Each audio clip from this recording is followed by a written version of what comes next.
My name's Chris Batterbee from Powerday. I'm the project manager for our new Beddington Lane, Croydon redevelopment, which we've been awarded planning for.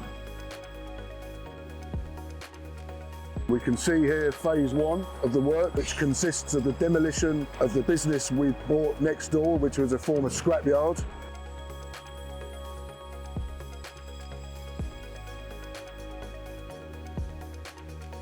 The asbestos has been removed and we're clearing the yard, which then opens up the other plot of land we had behind us. And the plan is we start on the 7th of April with a 52-week programme to reconcrete the entire yard, and we'll be building a new 90-metre long by 40-metre wide state-of-the-art new shed with solar panel, energy supply, and a new state-of-the-art Turmec recycling plant.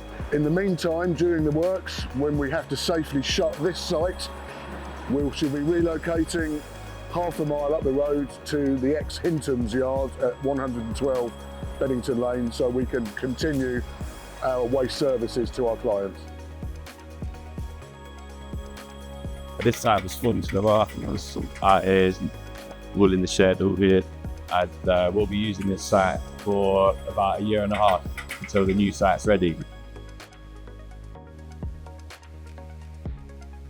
So our demolition contractors are on schedule. By the end of today, the far walls will be safely removed, and tomorrow the plan is to demolish this building, so then we have a nice clean slate in this former scrapyard.